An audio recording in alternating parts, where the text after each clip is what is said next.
Hello दोस्तों, आपका हमारे चैनल में एक बार फिर स्वागत है। और आज का हमारा टॉपिक है जब ब्याजों का योग या अंतर ज्ञात हो। तो जब ब्याजों का योग या अंतर ज्ञात हो तो हमसे मूलधन निकालने को कहा जाएगा। और मूलधन बराबर हमारा फार्मूला होता है ब्याजों का योग गुणित 100 बटे दर गुणित समय का योग। और जब अंतर ज्ञात हो तब मूलधन निकालने का फार्मूला होता है मूलधन बराबर ब्याजों का अंतर गुणित 100 बटे दर गुणित समय का अंतर। मतलब कि समय का अंतर, यानी कि हमको यहाँ पे एक से ज़्यादा समय दिए जाएंगे। तो अब आते हैं इस फार्मूले पर आधारित सभी सवालों को हल करते हैं। तो आज का हमारा पहला सवाल है कि किसी धन के 7 वर्ष और 10 वर्ष के साधारण ब्याज का अंतर। किसी धन के 7 वर्ष और 10 वर्ष के साधारण ब्याज का अंतर 150 रुपये है। तो यहाँ पे हमें क्या दिया गया है? साधारण ब्याज का अंतर दिया गया है। यहाँ पर हमें अंतर दिया गया है और हमारा अंतर जो है वो कितना है? 150 रुपये है। यदि ब्याज की दर 5% वार्षिक हो तो वह धन ज्ञात कीजिए। धन का मतलब हमें यहाँ पर मूलधन निकालना है और हमें यहाँ पे क्या दिया गया है? अंतर। तो अंतर के लिए हमने आपको फार्मूला बताया था। तो हमारा फार्मूला होता है मूलधन बराबर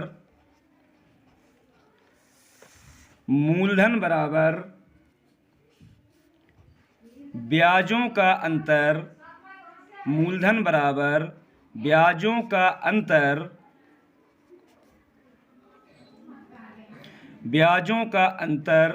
गुणित 100 बटे दर गुणित समय का अंतर। अगर यहाँ पे ब्याजों का अंतर है तो हमें यहाँ पे समय का अंतर निकालना पड़ेगा। तो क्या लिखेंगे? समयों का अंतर, यानी कि समय का अंतर। अब यहाँ पर इस फार्मूले के आधार पर हम इनके मान रखते हैं। तो दोस्तों हमें यहाँ पर ब्याजों का अंतर हमारा कितना है? तो ब्याजों का अंतर जो हमें दिया गया है वो है हमारा 150 रुपये। तो यहाँ पर हम रखेंगे। तो ब्याजों का अंतर हमारा 150 रुपये है। तो 150 गुणित 100 और दर जो हमें दी गई है, दर हमारी है 5%। तो दर की जगह पर आ जाएगा 5। और समय का अंतर, तो समय हमारे पास दो हैं, 7 वर्ष और 10 वर्ष। तो यहाँ पे 10 वर्ष बड़ा है तो 10 को यहाँ पे हम पहले लिखेंगे और 10 माइनस क्या हो जाएगा? 7। अब यहाँ पर इसको सॉल्व करेंगे। तो यहाँ पे 150 गुणित 100, 150 गुणित 100 बटे 5 गुणित 10 में से 7 को हम माइनस करेंगे तो कितना आएगा हमारे पास? 3। अब यहाँ पे इसको हल करते हैं। तो यहाँ पे सबसे पहले 5 के पहाड़े से हम 150 को काटेंगे तो हमारा कितना आएगा? 5 तिया 15 यानी कि 30। और 3 के पहाड़े से 30 को काटेंगे तो हमारे पास आएगा 10। और यहाँ पे 100 का जब 10 में गुणा कराएंगे तो हमारा आंसर निकल के आएगा 1000 रुपये। तो हमारे पास जो मूलधन होगा वो कितना होगा? 1000 रुपये। तो दोस्तों ये है आज का पहला सवाल। और आज का हमारा दूसरा सवाल है कि एक धन का 4% वार्षिक ब्याज की दर से, एक धन का 4%, ये 4% जो है ये हमारी क्या है? दर। एक धन का 4% वार्षिक ब्याज की दर से 3 वर्ष का ब्याज उसके 5 वर्ष के ब्याज से 400 रुपये कम है, 400 रुपये कम है, तो वह धन ज्ञात कीजिए। तो यहाँ पे हमें जो दिया गया है 400 रुपये से कम है, मतलब कि अंतर दिया गया है। तो यहाँ पे हम फार्मूला लगाएंगे अंतर का। तो मूलधन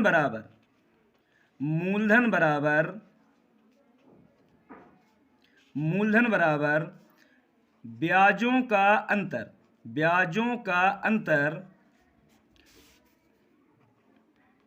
मूलधन बराबर ब्याजों का अंतर गुणित 100 और बटे में हो जाएगा हमारा दर गुणित समय का अंतर। अब दोस्तों इसके मान रखेंगे हम सवाल के अनुसार। तो हमें यहाँ पर ब्याजों का जो अंतर हमें दिया गया है वो हमारा है 400 रुपये। तो यहाँ पर हम ब्याजों के अंतर के स्थान पर रखेंगे 400 गुणते 100 और बटे में है हमारा दर। तो दर हमें दिया गया है 4%, तो दर के स्थान पर आएगा 4 और समय का अंतर। तो समय हमारा है 3 वर्ष और 5 वर्ष। तो मतलब कि जो समय हमारा बड़ा है उसको पहले लिखेंगे और 5 माइनस 3।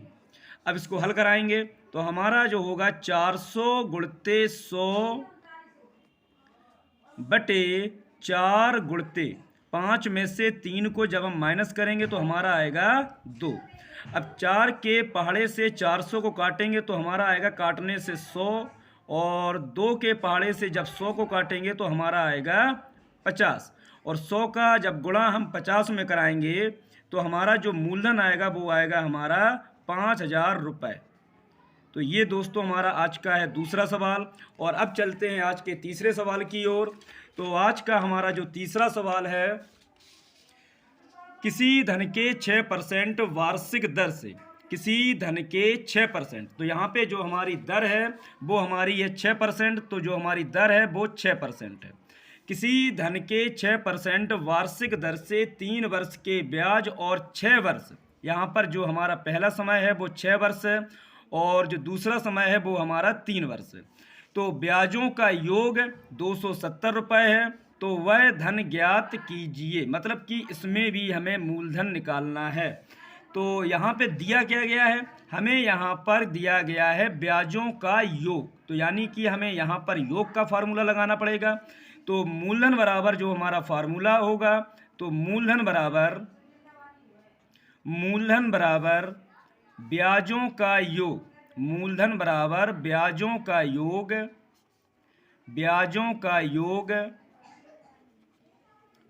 गुणते 100 और बटे में होता है दर गुणते समय का योग, दर गुणते समय का योग। अब यहाँ पर ब्याजों का योग हमें कितना दिया गया है, तो ब्याजों का योग जो हमें दिया गया है वो हमारा है 270 रुपये। तो ब्याजों के योग के स्थान पर लिखेंगे हम 270 और गुणते 100 और बटे में हो जाएगा दर। दर हमारी कितनी है, दर हमारी है 6 और गुणते समय का योग, समय 3 वर्ष और 6 वर्ष। तो यहाँ पे हो जाएगा 3 + 6। अब इसको सॉल्व करते हैं तो यहाँ पे 270 गुणते 100 बटे 6 गुणते 3 में 6 को हम ऐड करेंगे, जोड़ेंगे तो हमारा आएगा 9। अब इसको करते हैं सॉल्व। तो यहाँ से 9 के पहाड़े से जब 270 को काटेंगे तो हमारा आएगा 30 और 6 के पहाड़े से जब 30 को काटेंगे तो हमारा आएगा 5 और 100 का मल्टीप्लाई 100 का गुणा जब 5 में कराएंगे तो 100 पंचे आएगा हमारा 500 रुपये। तो हमारा ये रहा आज का तीसरा सवाल। और आज का हमारा वीडियो कैसा लगा प्लीज़ हमें ज़रूर बताएं और साथ में हमारे चैनल को सब्सक्राइब करें और बेल आइकन बटन ज़रूर दबाएं।